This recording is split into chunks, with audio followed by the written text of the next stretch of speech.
Hello, everyone, and thank you for joining me, Dave Knight, for this week's podcast, which is number 67 in our weekly releases.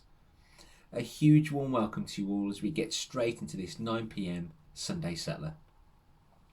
So, these weekly individual podcasts are wrapped up into tailored Bulletproof Yourself wellbeing packages, which you can access on my website sundaysettler.com and clicking on the Bulletproof Yourself page there. So, this week's Sunday Settler is entitled Increasing the Capacity for Stress, and I'll talk a little more about the misunderstanding of where our stress comes from, whilst also reflecting on my own learning from working in the mental health and addictions field. If we understand where our stress is coming from, then we're in a good position, a much better position, to see that even though we might lose our way at times and we have more control over our stress than perhaps we may have initially thought or what we've been led to believe, therefore having more capacity for stress than we think. This is your time for 10 to 15 minutes, and I'd invite you to find your relaxing space for that time. So throughout the course of these weekly podcasts, we've covered the topic of the origins of stress, anxiety and depression. And if you haven't already listened to those podcasts, those releases, please go ahead, as I say, and visit the website sundaysettler.com. Or if you have already listened to that, I'd invite you to listen again, because I quite often say, we might hear or see something that we didn't on the first time that we've listened to it. A little bit like watching a movie. Even if we watch our favourite movie 10 times, there's every chance that we might hear or see something different, or rather attach a different meaning to part of the scripts that we're watching and listening to. So just an invitation there. But as a way of tying into this particular podcast and the increasing our capacity for stress topic, I'm reflecting on my work in the mental health and addictions field, working across many settings. And I find it crazy to that in the sense that what I studied and learned, if you like, for many years across my university days, that in relation to the nature of the human experience, much of what I learned was misguided in many ways. And it's crazy to consider that's the case now. It really is. It's really not easy for me to say those words. And not for 1 second am I saying that my time was completely wasted, far from it. But it's all part of my journey, and although I regularly draw on my previous experiences, innocently I considered that I was being taught something that was the opposite way round to how things really work, how our psychology really works. And that's no judgment on anybody's part here. It's just what has happened for generations upon generations. Diligent, caring, professional, wanting to make a difference kind of people, just like me, and as I was working in the mental health field, gone into the workplace wanting to help people overcome their mental health problems, their challenges, their illnesses.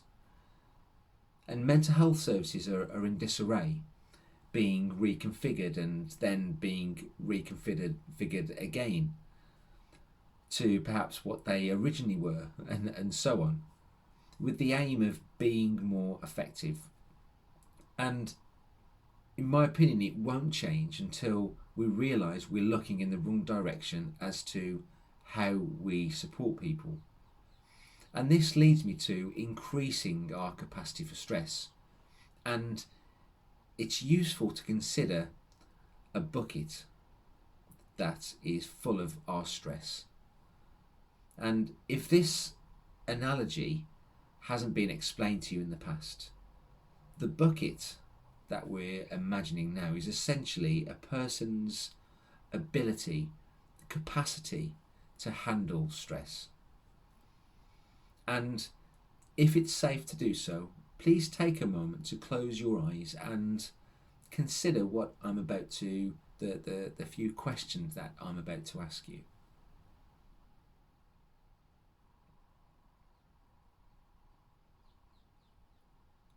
So with regards to your bucket, what does your bucket of stress look like at the moment?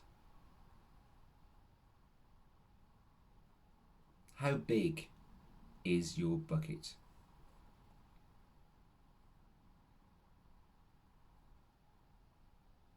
What colour is your bucket?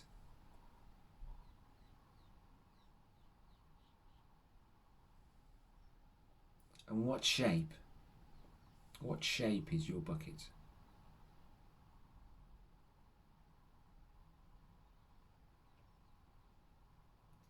Now, if we consider that water is the level of stress, if we consider water to be the level of stress, how much water does there seem to be in your bucket at the moment? Or generally speaking, is it brimming constantly, up and down? And what is the capacity like in your bucket?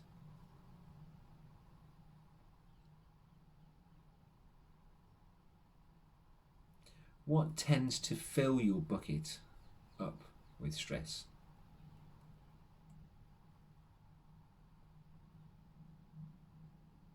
Not getting on with your colleagues, perhaps. Relationship difficulties, finances, your job, not being able to support your family, the idea of moving house, sexual performance, the loss of someone close to you, exams, children being unwell.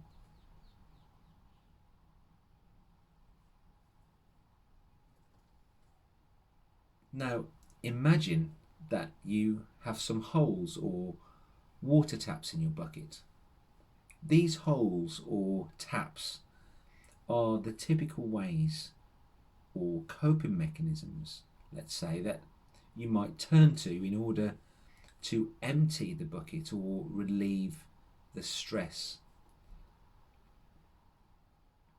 Some ways that you may have identified with might be to use mind strategies, increase your sleep,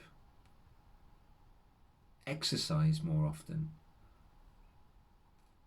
talk to someone, to gamble, stay in bed for most of the day, avoid situations, or even to use substances.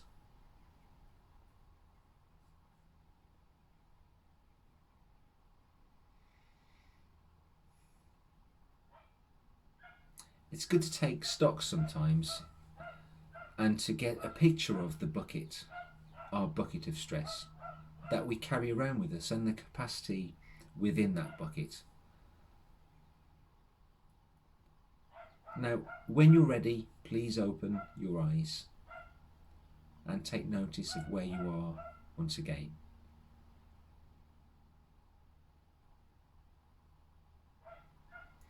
In that short exercise, I purposely mentioned what typically might be seen as helpful or unhelpful water taps that we use to relieve those stress levels. And of course, it may well be that staying in bed using substances are not the most productive long-term solutions to managing our stress. However, there is no judgment here on what we are doing, and it's a good place just to put into perspective our behaviours and recognise that whatever we are doing, it is just our psychology wanting to return to its natural, happy, stress-free state. By hook or by crook, that is all what's happening. Our psychology wants to return to its normal state. But it's not broken, and our psychology does not need fixing. Quite often, though, the fear of not wanting the experience that we are experiencing in that moment, that can itself lead to more stress, more fear, more panic, heightened anxiety, or low mood. And the judgments and opinions that we might have, or that we might have on others, might have on our experience and how we manage it, it can differ, and that can add those extra layers of thinking, if you like, or those extra layers of burden on our shoulders. Now, if we look more at the question, what fills the bucket up with stress, it helps us to move towards where it all starts. We might be able to see some of our misunderstandings, or see why we seem to have a reduced capacity for stress on occasions compared to other times. Now, we're innocently led to believe by the outside world that it is external factors impacting on our stress. A high pressured job, arguments with our partner, having money issues or lack of money, exams, death of a spouse, or someone shouting abuse at us. But what we know, though, is with our grounding in our innate health and well-being, is that it is not the outside factors causing the stress. The stress is coming from within, inside out, all from our thinking. And there is no exception to this, although it might seem so compelling that that is the case. There is no exception to this. If we're able to apply this to just one current area of stress in our lives, then we have the opportunity then to apply it to any area of our lives, and increasing the capacity that we have for our stress, increasing the capacity in our stress bucket. So let's imagine our bucket full of water, absolutely brimming with stress, and we use some of those taps or to drain the bucket, such as exercise, using substances, or avoiding situations. Whatever it is, because we're looking in the direction, or the wrong direction rather, of those outside factors causing our stress, it is more likely that stress will start to brim again at some point. So our drainage system, in inverted commas, will just be a temporary measure or relief. So the outside factors or perceived stressful situations will always be there, and albeit possibly with variance, at some level. However, the game changer here is knowing that we are becoming more and more accustomed to understanding the inside-out paradigm of how our psychology really works. Our thinking about the situations can really change, and it can really change our life to help us feel more bulletproof. And from what I've seen on various mental health and psychology sites, the bucket of stress is described as not being able to change size, and that we can only reduce the level of stress coming in. But with that view, it means our capacity is fixed, and it points us to never truly being free of stress. How can we control what's coming in from the outside after all? It's an impossibility, and perhaps it's something that we are striving to achieve, and we will never be able to achieve the unachievable. And just to give you some examples to make my point relatable in some way, There will always, always be a backlog of emails in our busy jobs. We'll always have bills to pay, whilst unexpected costs can occur, can't they? With our car, washing machine, whatever it is, illness, anything that comes up. There'll always be someone that has a different view to us, a different opinion, and we have contentious debates or arguments. We'll always have curveballs thrown at us with illnesses or things that have happened this year. There'll always be things that come up. Relationship challenges, things not going to plan, social circumstances where we need to adapt and embrace change, all those kind of things. My work, however, as a coach, with my understanding of our innate health and well-being, offers a much more positive, optimistic and empowering outlook. And I work with people to identify the perceived stressful situations, and through correctly guided conversations, my clients realise how the stress that we're creating may actually be holding us back, and that we realise we're not brimming with stress after all, and we don't need as many temporary relievers to drain the stress, certainly not as many as we thought we did. And with that in mind, our capacity for stress can become bigger and bigger, and with it our resilience or tolerance for many more kinds of situations. And our stress will not hold us back as it once did, as it perhaps it always has, such as leading to avoiding situations, turning down those job promotions, or not pursuing those goals. But stress has typically been seen as something we need to avoid. And I'm sure we're all aware, aren't we, that accumulated stress over the longer term is not good for our health. But how can we avoid stress? How can we? Are we wanting to achieve something that can't be achieved? It's unrealistic, perhaps. The reality is we're very likely to encounter stress and at some point in our lives, and if we think that it is something we must avoid, this can certainly create those extra levels of stress in itself when we experience it. Therefore, if we're feeling stressy in a particular moment, let's say, we could get stressed about feeling stressed. I wonder if any of you could relate to that at some point, at some level. That feeling of being stressed in itself is a normal reaction. It shows we're working as a human being, and we're meant to feel certain things. We're meant to feel happy, we're meant to feel sad,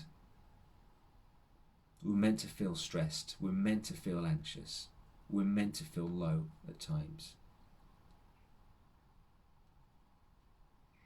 But as long as we know the truth and understand where and what is creating our stress, we're in a far, far stronger position to flourish and to aspire, inspire and continue to grow step by step. In this podcast, we've explored how our capacity for stress can become larger through understanding where our experiences are coming from, and using our bucket of stress as a reference point here. We've explored how looking at outside factors as the reasons for our stress can lead us to adopting temporary and unreliable, albeit well-intentioned, water taps, drainage systems that with some and we've covered some explanation of that our stress will inevitably fill up once again. However, the infinite hope that we can draw on and scope that can arise from looking within ourselves has been explained as a way to understanding our stress, and thus giving us an increased capacity and resilience to do more with our bigger bucket of stress in hand.